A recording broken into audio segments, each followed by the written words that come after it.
Well, hello there, friends. My name is Tony Buchert. I'm a minister with the Church of God International. Now, I don't know if you're anything like me, but it seems like the older I get, the more I like to think about the good old days.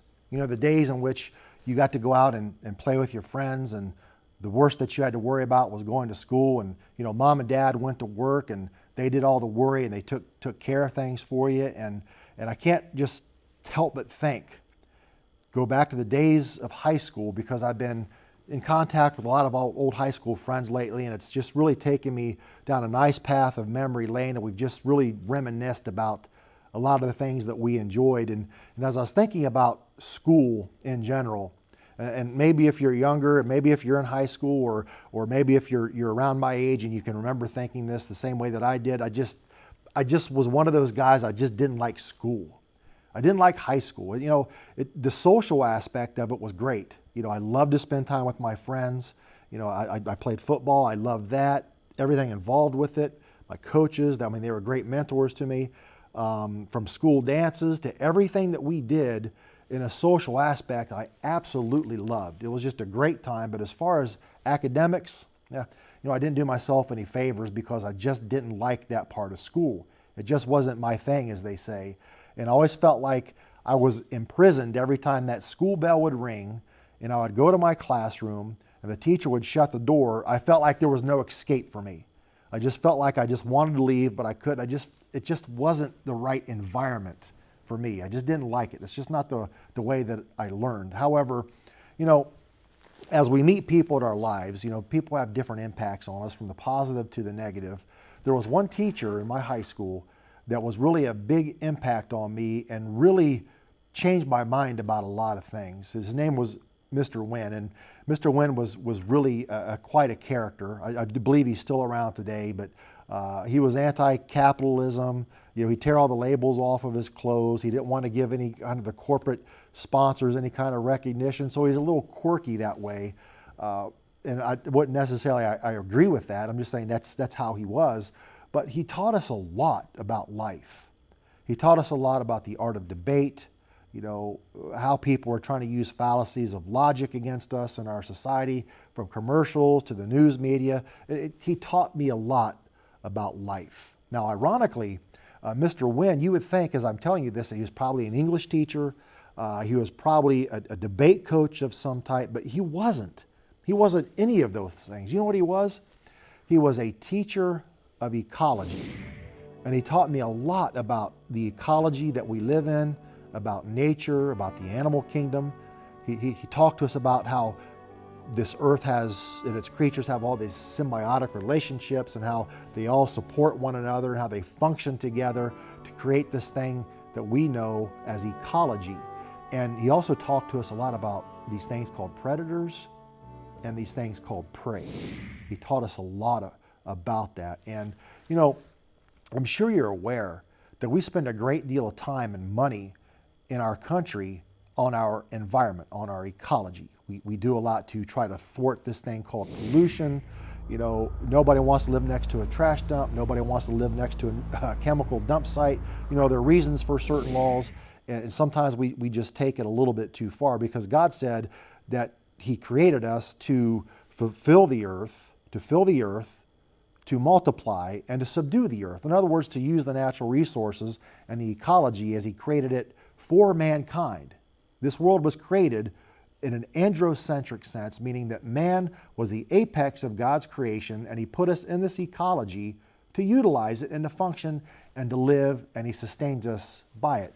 And I think a lot of times, and maybe you might agree with me on this, we spend a lot of time, maybe too much time perhaps, protecting our physical environment, while at the same time we give very little consideration to God and His expectations, and specifically how our spiritual ecology, or our Christian ecology that we find ourselves in, has become polluted.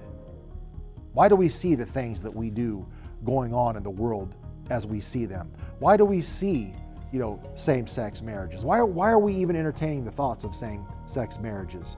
Or all these questions of gender identity. This seems to be a big question nowadays. Or why do we see laws on the books that actually protect things that God calls murder, this thing called abortion? Why do we see this? Because we become indifferent to sin, friends. We become indifferent to what God defines right and what's wrong. And honestly, it's the oldest story in the Bible. And what we're seeing is the results of the oldest story in the Bible, the book of Genesis, the fall of man, when the great tempter, this creature called Satan or Satan, he goes by many different names down through history, when he tempted Eve and asked her a very subtle question. He said, "Is it true, Eve, did God really tell you that you can't eat from the tree of the knowledge of evil, good and evil? Is it true that you'll really die, or will you become like God?" You know, dangling that proverbial carrot in front of her face as the story goes. And we know the end of the story, that Eve did give in to the temptations. Ultimately, Adam did too. And ever since that time, God made the statement way back in the book of Genesis that now man has become like one of us, and they shall now decide for themselves what is right and what's wrong. But because of that statement made in the book of Genesis, what do we do as Christians? Do we just abandon any notion of sin? Is it okay to just decide for ourselves what's right and what's wrong? Or is it incumbent upon us as Christians in this ecology to toe the line, to maintain the standard, to look to our resources, the Bible, as our source of inspiration from which we draw our values from? Or are we just left really up to our own to decide what's right and wrong? I would submit to you, we have become indifferent to this thing called sin. We have forgotten our Creator. We've abandoned the notion that there is a God higher than us that decides what's right and what's wrong. And it's not because He wants to be mean. It's not because He wants to dictate your life or He wants to dictate my life. It's because the laws that He has given to us, to mankind, is good for us. It goes well for us when we follow God's laws. From His spiritual laws, from His Decalogue to His dietary laws, everything God has put in place is for our good and for our benefit. Everything that God does, everything that God says to do, the standards that He has given us, sometimes we forget they are for our benefit. However, the natural consequences to when we abandon God and His standard and we follow the lies told by this diabolical predator in our ecology called Satan the devil, who wants you, in fact, to be his prey, when we give into that, you know what? We're all left to our own. It's this little theological term called amoralism. And simply amoralism means just what we've already talked about, that now everyone decides for themselves what the standard of morality should be. It doesn't mean without law. It just means with a personal sense placed on what's important to you as what's right and what's wrong. Leaving God and putting Him to the side, abandoning Him and His values. So what do we do, friends? To those of you who are searching for the truth, or for some of those out there who are already Christian, let me ask you a question that's very important as we go through this little presentation. Let me ask you this. What is sin? When I ask you the question, what is sin, what comes to mind? Because you would be surprised at some of the answers that people give when you ask that question. All kinds of crazy notions, especially in the ecology of Christianity, which we're taught the law's been done away with.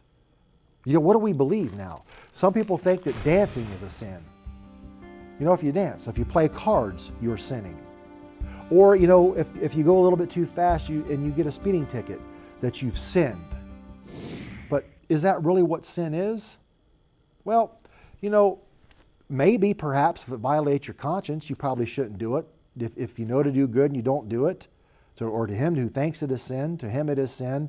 But there is a better definition of sin that the Bible gives us that really goes a long way to showing us what God's standards are and why we no longer understand what sin is and why we're indifferent. Let's go to the book of 1 John. Way back here in the book of 1 John, there is a scripture that adequately describes to us or defines for us and reminds us perhaps of what sin is. In verse 1, and we'll just read down through here, and we'll go down through verse, let's go down to verse 6. Behold what manner of love the Father has bestowed on us, that we should be called the children of God. Therefore the world does not know us, because it did not know him. Beloved, now we are the children of God, and it has not yet been revealed what we shall be, but we know that when he is revealed, we shall be like him, for we shall see him as he is. What a wonderful promise, to see your Creator and to finally be able to meet him, because you're going to see him as he is, because you're going to be just like him. Boy, I could get into a little bit of a side topic regarding that, but let me just whet your appetite a little bit here and continue down through the book of 1 John. And we get right to the definition. He says, and everyone who has this hope in Christ, in him purifies himself just as he is purified. Whoever commits sin also commits lawlessness, and sin is lawlessness. Did you just catch that? That definition of what sin is?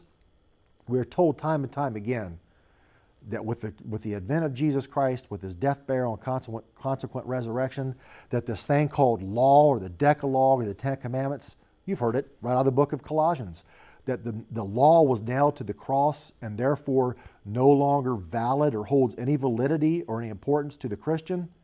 However, in this short verse of Scriptures, we're told that the definition of sin is in fact lawlessness, or the breaking of God's Ten Commandments, or any of his laws for that fact. The word for sin, I don't know if you've considered this or not, in the New Testament, the Greek, is harmateia. Harmateia. And it simply means this: to miss the mark. And I like to bring in modern analogies and kind of put things, give you a little physical example so you can make the association and connection from the physical to the spiritual by just pulling some examples out of our society and pointing to some of the things that you might engage yourself in from time to time. If you've ever played that outdoor game called cornhole, where you have that little board at the end, about 20, 25 feet away, and you take that little bean bag and you toss it and you aim for that little hole all the way across the way. I'm sorry to say that I'm not very good at that, and most often I miss. Or if you're involved in archery, you pull back the bow, you release it, but you're aiming for a bullseye. You're aiming for a target that big. You have a goal and a mission to hit that red spot, right? Oftentimes we miss. But you know what the implication is? Is that we're aiming for a standard. We're aiming for a target. And our standard and our target is God's law. To fulfill his law, to be obedient to him, and to uphold all of his expectations, because we see the things going on around us in our world, is because our ecology has become polluted with this thing called sin. And there's really only one way to clean it up, and that's to get rid of the sin. Well, friends, as I close out today, let me bring to your attention a booklet that we have made available to you completely free of charge, and it's entitled, What is Sin? And you might be surprised to know that the Bible has several different definitions of sin, 3 to be exact, but all fall underneath this corporate umbrella of unrighteousness. That which is not righteous is sin. It's important that as we want to maintain or to grasp hold of the promises made afforded to us by Jesus Christ, his death, burial, and resurrection, that we maintain a very clean environment. We maintain our ecology. So why don't you pick up the phone, please, and call us at 888-578-8791. Again, that's 888-578-8791, and ask for the free booklet, What is Sin? And we'll see you here next time.